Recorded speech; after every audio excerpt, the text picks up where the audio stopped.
자, 오늘 말씀은 열왕기하 23장 31절부터 24장 7절까지 말씀입니다. 함께 읽습니다. 여호아하스가 왕이 될 때 나이가 23세라.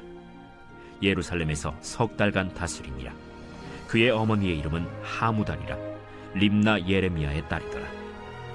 여호아하스가 그의 조상들의 모든 행위대로 여호와 보시기에 악을 행하였더니 바로 느고가 그를 하맛 땅 림나에 가두어 예루살렘에서 왕이 되지 못하게 하고 또 그 나라로 은 100달란트와 금 1달란트를 벌금으로 내게 하고 바로 느고가 요시야의 아들 엘리야김을 그의 아버지 요시야를 대신하여 왕으로 삼고 그의 이름을 고쳐 여호야김이라 하고 여호아하스는 애굽으로 잡아갔더니 그가 거기서 죽으니라.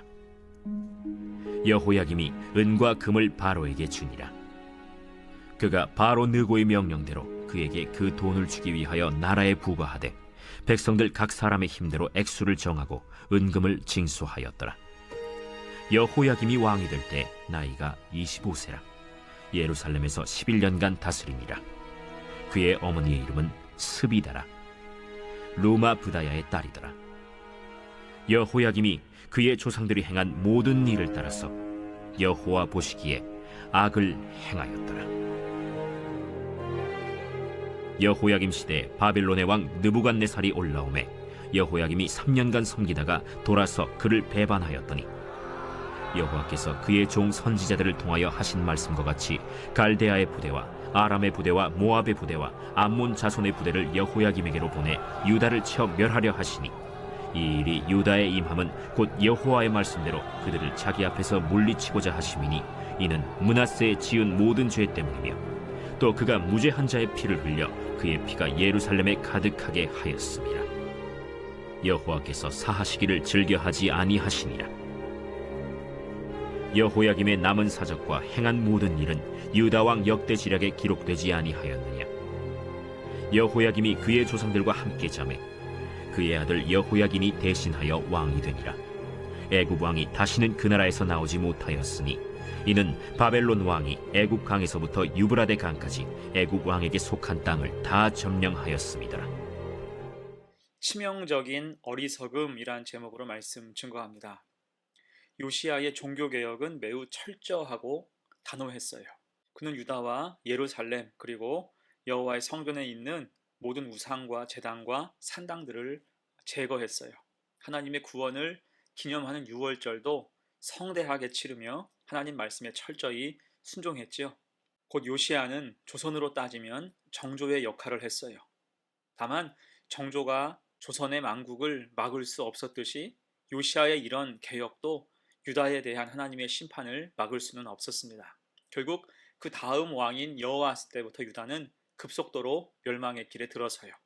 어떤 일이 있었을까? 두 가지로 생각해 보죠. 첫 번째, 가장 중요한 시기에 주춤합니다.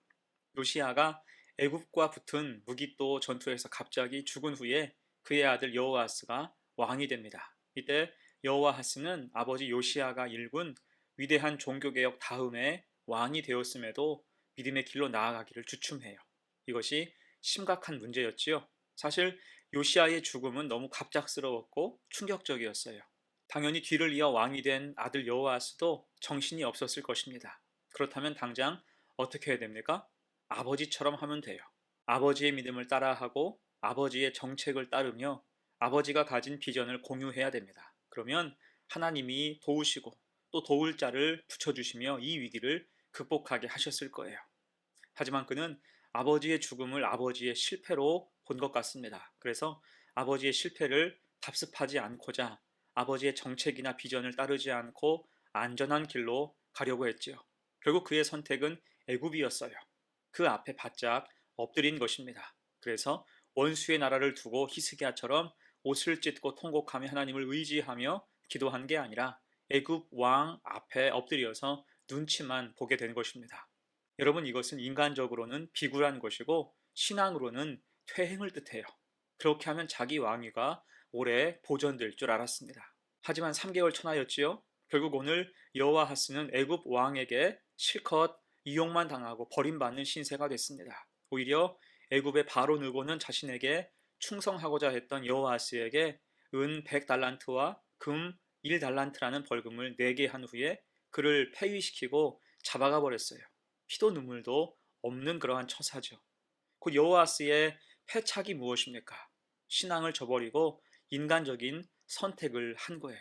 이 하나님이 32절에서 이렇게 기록하시죠. 여호아스가 그의 조상들의 모든 행위대로 여호와 보시기에 악을 행하였더니, 곧 그의 행위와 생각이 하나님 보시기에 악했다는 것입니다. 왜요? 그가 아버지 요시아가 닦아놓은 믿음의 길을 역주행하고 주춤했기 때문이에요. 아버지의 성과를 아들이 스스로 무너뜨린 격이죠. 이 하나님께서 그를 징벌하신 것입니다. 여러분, 그래서 하나님은 예나 지금이나 사람이 어떤 길에 서 있고 어떤 길로 행했는지를 보시고 평가하십니다. 믿음의 길에서 주춤하지 말아야 될 이유예요. 그렇게 좌고 우면하지 말고 신앙의 길을 묵묵히 가는 성도가 되시기를 간절히 축원합니다. 아멘. 두 번째예요. 어리석음 두 번째, 경고를 보고도 깨닫지 못합니다. 자, 이제 유다는 어수선한 상태가 됐지요. 위대한 왕은 전쟁터에서 죽었고 그 다음 왕은 3개월 만에 폐위가 되고 애굽으로 끌려갔기 때문이에요.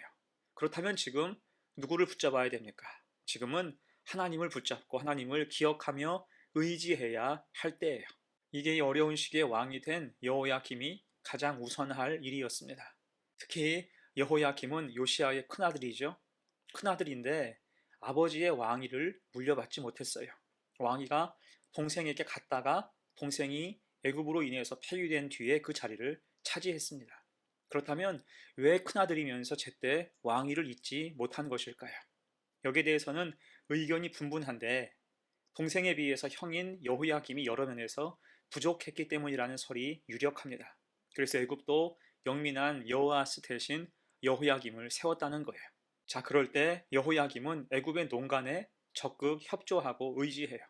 안타깝게도 그에게서 하나님이라는 선택지는 없었습니다. 그리고 애굽 왕 느고에게 충성하기 위해서 백성들에게 많은 세금을 거두어 드렸고 자신의 새 궁전을 지었으며 하나님이 보내신 선지자들을 핍박하며 말씀을 불태워버리는 죄악을 거침없이 저질렀습니다. 자, 그러다가 이제 얼마 후 바벨론이 무섭게 팽창하기 시작하죠. 이때 애굽은 바벨론과의 일전에서 심각하게 패배한 후에 유대 근동 지역에 대한 지배권을 상실하게 됐습니다. 이에 유다도 애굽의 석국에서 바벨론의 석국으로 전락하게 되었지요. 그런데 얼마 후 여호야김은 상식 밖의 행동을 합니다. 24장 1절이죠. 여호야김 시대에 바벨론의 왕 느부갓네살이 올라오매 여호야김이 3년간 섬기다가 돌아서 그를 배반하였더니, 지금 한창 강성한 바벨론이 다른 곳에 정복 전쟁을 하느라 뜸해지자 이것을 바벨론이 약해진 것으로 판단한 여호야김은 돌연 애굽을 의지해서 바벨론에게 반기를 들고 말아요. 치명적인 판단 미스죠. 이것이 정치적인 판단력의 부재인지 아니면 자기를 왕으로 세워준 애굽에 대한 의리인지는 명확하지 않지만 최악의 선택을 한 것은 분명합니다. 결국에 어떻게 됩니까? 2절이죠. 여호와께서 그의 종 선지자들을 통하여 하신 말씀과 같이 갈대아의 부대와 아람의 부대와 모압의 부대와 암몬 자손의 부대를 여호야김에게로 보내 유다를 쳐 멸하려 하시니, 곧 분노한 바벨론이 큰 군대를 일으켜서 유다를 침공합니다. 바벨론 본대뿐 아니라 한때 이웃 나라였던 아람과 모압과 암몬 자손의 군대까지 다 동원해서 유다를 압박했어요. 그렇게 유다는 거의 초토화되었고 여호야김은 예루살렘까지 함락당한 후에 바벨론으로 끌려가고 말아요. 여러분, 이런 결과가 비단 유다가 약소국이어서 그럴까요?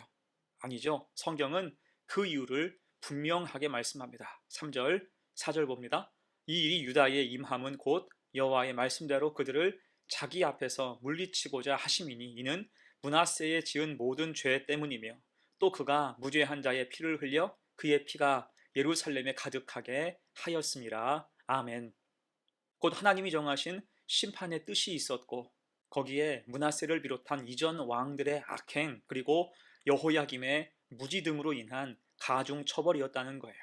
하나님을 의지해야 할 때 회개와 정결은커녕 탐욕에 절어서 악을 행하고 선한 사람들을 핍박했다는 것입니다. 망하고 무너지는 것은 당연한 일이었어요. 자, 이제 말씀을 마무리하면서 우리는 오늘 정말 중요한 순간, 치명적인 어리석음의 장면을 봤습니다. 여호아스는 아버지의 신앙과 정책을 실패로 규정하고 그 반대로 행했다가 즉시 망했죠. 또 그 다음 왕이 된 여호야김은 애굽을 추종하다가 어리석은 선택을 범해서 온 나라가 전란에 휩싸이고 그 자신도 망하게 됐어요. 대신 지금 어리석은 선택으로 여호아하스와 여호야김이 섬긴 애굽은 어떻게 됩니까? 오늘 7절이죠. 애굽 왕이 다시는 그 나라에서 나오지 못하였으니 이는 바벨론 왕이 애굽 강에서부터 유브라데 강까지 애굽 왕에게 속한 땅을 다 점령하였음이더라. 그는 아무런 능력이 없었어요. 나일강 유역 밖으로는 나오지 못했습니다.